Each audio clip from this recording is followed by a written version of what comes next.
ಸ್ನೇಹಿತರೆ, ವಿಜಯ ನ್ಯೂಸ್ಗೆ ಸ್ವಾಗತ. ಮತ್ತು ನಮ್ಮ ಉನ್ನತ ಶಿಕ್ಷಣ ಸಚಿವರು ಡಾಕ್ಟರ್ MC ಸುಧಾಕರ್ ಅವರು ನಮ್ಮ ವಾಲ್ಮೀಕಿ ಭವನಕ್ಕೆ ಹೆಚ್ಚುವರಿಯಾಗಿ 4 ಕೋಟಿ ಅನುದಾನವನ್ನು ರಾಜ್ಯ ಸರ್ಕಾರ ಸನ್ಮಾನ್ಯ ಮುಖ್ಯಮಂತ್ರಿಗಳು ಮತ್ತು ಉಪಮುಖ್ಯಮಂತ್ರಿಗಳ ಒಂದು ನೇತೃತ್ವದಲ್ಲಿ ಬಿಡುಗಡೆ ಮಾಡಿಸಿದ್ದಾರೆ.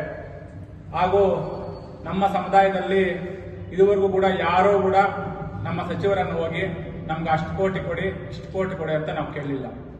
ಆದರೆ ಸಚಿವರೇ ನಮ್ಮ ಸಮುದಾಯ ಹಿಂದೆ ಉಳಿದಿದೆ, ಈ ಸಮಾಜ ನಮಗೆ ಒಬ್ಬ ಬೆನ್ನೆಲುಬಾಗಿ ನಿಂತಿದೆ ಅಂತ ಹೇಳಿಬಿಟ್ಟು ಅವರು ಮನವರಿಕೆ ಮಾಡಿಕೊಂಡು ನಮ್ಮ ಸಮುದಾಯಕ್ಕೆ 1 ವರ್ಷದಲ್ಲೇ 1 ಎಕರೆ ಇದ್ದಿದ್ದ ಜಾಗವನ್ನ 2 ಎಕರೆ ಮಾಡಿ ಒಂದು 4 ಕೋಟಿಯಲ್ಲಿ ಉನ್ನತವಾದಂತಹ ಒಂದು ಭವನವನ್ನು ಅಭಿವೃದ್ಧಿಪಡಿಸಬೇಕೆಂದು ಅವರೇ ಸ್ವಇಚ್ಛೆಯಿಂದ ಇವತ್ತು ಇಷ್ಟು ಅನುದಾನ ಮಾಡಿದ್ದಾರೆ.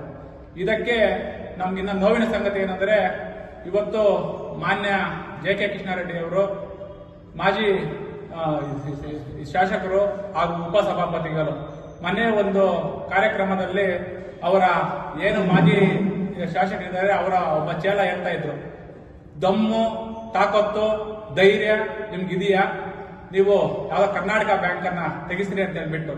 ನಾವು ಇವತ್ತು ಹೇಳ್ತೀವಿ, ನಮ್ಮ ಶಾಸಕರಿಗೆ ದಮ್ಮು ತಾಕತ್ತು ಇರೋದಕ್ಕೇನೆ 1 ವರ್ಷದಲ್ಲಿ 4 ಕೋಟಿ 1 ಎಕರೆ ಜಮೀನನ್ನ ನಾವು ತಂದುಕೊಟ್ಟಿರ್ತಕ್ಕಂಥದ್ದು ನಮ್ಮ ತಾಕತ್ತು ದಮ್ಮು ಅಂತ ಹೇಳಕ್ಕೆ ನಾನು ಇಚ್ಛೆ ಪಡ್ತೇನೆ.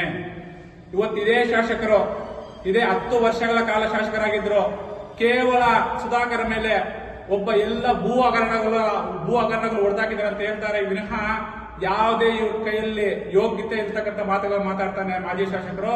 ಒಂದೇ ಒಂದು ಇಂಚು ಕೂಡ ಮಾನ್ಯ ಸಚಿವರ ಕುಟುಂಬದಲ್ಲಿ ಸರ್ಕಾರದಂತ ಹೇಳೋದಕ್ಕೆ ಕನ್ಸಿಡರ್ ಮಾಡೋದಕ್ಕೆ ಆಗಿಲ್ಲ.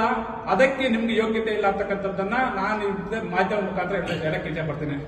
ಇನ್ನೊಂದು ವಿಷಯ ಏನಂದ್ರೆ, ಇದೇ JK ಕೃಷ್ಣಾರೆಡ್ಡಿ ಅವರ JK ಭವನವನ್ನ ಇದೇ ಮಿನಿಶಮ್ ಇವರ ಮಿತ್ರ ಪಕ್ಷ ಅಂತ ಹೇಳ್ತಾರೆ, ಅದು ರೆಸ್ಟೋರೆಂಟ್ JK ಭವನ ಅಂತ ಅಲ್ಲ ಅಂತ. ಇದೇ JK ಕೃಷ್ಣಾರೆಡ್ಡಿ ಅವರು ನಟರಾಜ್ ಅಂತ ಎಲ್ಲ ಮಿಂಚಾಜ್ ಹಾಕೊಂಡು ಬರ್ತಾರೆ. ಇದೇ JK ಭವನವನ್ನು ಬಫರ್ ಝೋನ್ ಅಲ್ಲಿ ಇದೆ ಅಂತ ಹೇಳ್ಬಿಟ್ಟು ಅವ್ರು ವರದಿಯನ್ನು ಮಾಡ್ತಾರೆ. ಈ ವರದಿಯನ್ನ ಇವತ್ತು ನೀನು ಸಕ್ರಮವಾಗಿದ್ರೆ, ನ್ಯಾಯವಾಗಿದ್ರೆ, ನೀನು ಮನುಷ್ಯಾಕ್ಷಿ ಇದ್ರೆ ನೀನು ಆ ಭವನವನ್ನ ಕೂಡಲೇ ಬಿಡಬೇಕು. ಸರ್ಕಾರ ಕೆರೆ ಅಂಗಲ ಅದನ್ನು ಕನ್ಸಿಡರ್ ಮಾಡಿದ್ದಾರೆ. ಅವತ್ತು ನೀನು ನಮ್ಮ ಶಾಸಕರ ಬಗ್ಗೆ, ನಮ್ಮ ಸಚಿವರ ಬಗ್ಗೆ, ಅವರ ಕುಟುಂಬದ ಬಗ್ಗೆ ಮಾತಾಡೋ ಶಕ್ತಿ ನಿನ್ಗೆ ಇರುತ್ತೆ. ಇಲ್ಲ ಅಂದ್ರೆ ನೀನು ಯೋಗ್ಯತೆ ಇರ್ತಕ್ಕಂತಹ ಒಬ್ಬ ಮಾಜಿ ಶಾಸಕ ಅನ್ನೋದಕ್ಕೆ ನಾನು ಹೇಳಕ್ಕೆ ಇಚ್ಛೆ ಪಡ್ತೀನಿ. ಫಸ್ಟ್ ನೀನು ಬಿಡು. ಮತ್ತೆ ಇನ್ನೊಂದು ಧ್ವನಿ ಇರ್ತಾರೆ, ಇದೇ ದಲಿತರ ಬಗ್ಗೆ ಮಾತಾಡ್ತಕ್ಕಂತಹ ಅಧಿಕಾರಿಗಳ ಬಗ್ಗೆ ಮಾತಾಡ್ತಕ್ಕಂತಹ ಮಾಜಿ ಶಾಸಕರು ಯಾವುದೇ ದಲಿತ ಅಧಿಕಾರಿಗಳು ಬಂದ್ರು ಕಿರುಕುಳ ನೀಡ್ತಾನೆ. 2013 ಶಾಸಕರಾದ ಮೇಲೆ ನರೇಶ್ ನಾಯ್ಕ್ ಅಂತ ಹೇಳ್ಬಿಟ್ಟು ರೂರಲ್ ಸರ್ಕಲ್ ಸಬ್ ಇನ್ಸ್ಪೆಕ್ಟರ್ ಬರ್ತಾರೆ. ಅವ್ರ ಮೇಲೆ ಇವರೇ ಶಾಸಕರು, ಇವರೇ ಈ ತಾಲೂಕಿನ ಜನಪ್ರತಿನಿಧಿ, ಇವರೇ ಹೇಳ್ತಾರೆ, IG ಗೆ ಇನ್ಫಾರ್ಮೇಶನ್ ಮಾಡ್ತಾರೆ, ಸರ್ ನಮ್ಮ ಕ್ಷೇತ್ರದಲ್ಲಿ ಸಬ್ ಇನ್ಸ್ಪೆಕ್ಟರ್ ಕೋಲಿ ಬಂದು ಆಡಿಸ್ತಾ ಇದ್ದಾನೆ, ಸ್ಟೇಷನ್ಗೆ ಹೋದ್ರೆ ಸಾರಾಯಿ ಕೇಳ್ತಾನೆ, ಇಸ್ಪೆಟ್ ಆಡಿಸ್ತಾನೆ, ಇಂಥವ್ರನ್ನ ಆಕ್ಷನ್ ತಗೊಳ್ಳಂತ ಒಬ್ಬ ಶಾಸಕ ನಿನ್ನ ಅಧಿಕಾರದಲ್ಲಿ ಇದ್ದಾಗೆ ನೀನೊಬ್ಬ ದಲಿತರ ಮೇಲೆ ಆರೋಪ ಮಾಡ್ತೀವಿ ಅಂದರೆ ನಿನ್ನ ಯೋಗ್ಯತೆ ಏನು? ನೀನೇನಕ್ಕೆ ಶಾಸಕರಾಗಿದ್ದೆ ಅವತ್ತು? ಇವತ್ತು ಯಾರೇ ಬಂದ್ರೆ ಸುಮಿತ್ರಾ ಅಂತ ತಹಸೀಲ್ದಾರ್ ಇದ್ರು, ಅವತ್ತು ನಿನ್ನ ಕೈಯಲ್ಲಿ ಹಿಡ್ಕೊಳಕ್ ಆಗದೇನೆ ನೀನೇನ್ ಹೇಳಿದೆ, ಒಬ್ಬ ಶಾಸಕನಾಗಿ ನೀನು ಧರಣಿ ಮಾಡಿದೆ ತಾಲೂಕು ಆಫೀಸ್ ಮುಂದೆ. ಇದು ನಿನ್ನ ಯೋಗ್ಯತೆನಾ?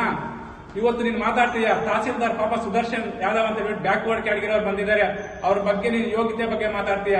ಇಡೀ ನಮ್ಮ ಈ ಚಿಂತಾಮಣಿ ಉದಯವಾಗದಿಂದ ಅತಿ ಹೆಚ್ಚು ಪ್ರಪೋಸಲ್ ಕರೆಸಿ ಸಾರ್ವಜನಿಕರಿಗೆ ಅನುಕೂಲವಾಗುವಂತೆ ಕಾಲೇಜುಗಳಿಗೆ ಇನ್ನ ಬೇರೆ ಇಲಾಖೆಗಳಿಗೆ ಅತಿ ಹೆಚ್ಚಿನ ಒಂದು ಸರ್ಕಾರಿ ಭೂಮಿಯನ್ನು ವರ್ಗಾವಣೆ ಮಾಡಿರ್ತಕ್ಕಂಥದ್ದು ಇದೇ ಸುದರ್ಶನ್ ಸರ್ ಅವರು. ಅವರಿಗೆ ಅಭಿನಂದನೆ ನಾವು ಇಚ್ಛೆ ಪಡ್ತೇವೆ. ಇವತ್ತು ಜಿಲ್ಲಾಡಳಿತ ಮೇಲೆ ಯೋಗ್ಯತೆ ಇಲ್ಲ ಅಂತೀಯ, ನೀನು ಅಧಿಕಾರದಲ್ಲಿದ್ದಾಗ ನಿನ್ನ ಯೋಗ್ಯತೆ ಏನಾಗಿತ್ತು? ಇವತ್ತು ಶಿವರಾಜ್ ಅಂತ ಸರ್ಕಲ್ ಇನ್ಸ್ಪೆಕ್ಟರ್ ಇದ್ದಾರೆ, ಆ ಶಿವರಾಜ್ ಸರ್ ನೀನು ಹೇಳ್ತೀಯ ಅವನೊಬ್ಬ ಅಯೋಗ್ಯ, ಅವನೊಬ್ಬ ಇದು ಅಂತ ಹೇಳ್ತೀಯ. ಅವತ್ತು ನೀನ್ ಯಾರೇ ದಲಿತ ಅಧಿಕಾರಿಗಳು ಬಂದರೂ ಕೂಡ ನೀನ್ ಮಾತಾಡೋದಿದೆ. ಅದೇ ಹಿಂದೆ ಇರ್ತಕ್ಕಂಥ ಸರ್ಕಲ್ ಇನ್ಸ್ಪೆಕ್ಟರ್ ಬಗ್ಗೆ ಯಾಕೆ ಮಾತಾಡಲಿಲ್ಲ?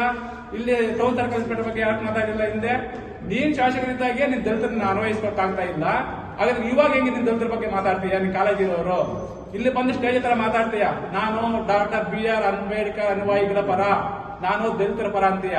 ಆದ್ರೆ ನೀನ್ ದಲಿತರ ಅಧಿಕಾರಿಗಳನ್ನ ಟಾರ್ಗೆಟ್ ಮಾಡ್ತೀಯ, ಕಮಿಷನರ್ ಕೆಲಪದವ್ರನ್ನ ಟಾರ್ಗೆಟ್ ಮಾಡ್ತೀಯ, DYSP ಟಾರ್ಗೆಟ್ ಮಾಡ್ತೀಯ. ಇದೆಲ್ಲ ಕೂಡ ನಿನ್ನ ಅಧಿಕಾರದಲ್ಲಿದೆ ಅಂತ ಭ್ರಮೆಯಲ್ಲಿದೆಯಾ? ನಿನ್ನ ಅಧಿಕಾರದಲ್ಲಿಲ್ಲ, ಜನ ನಿನ್ನನ್ನ ಆಚೆ ಇಕ್ಕಿದ್ದಾರೆ. ಇದನ್ನ ಬಿಡಬೇಕಂತ ನಾವು ಒತ್ತಾಯಿಸ್ತೇವೆ.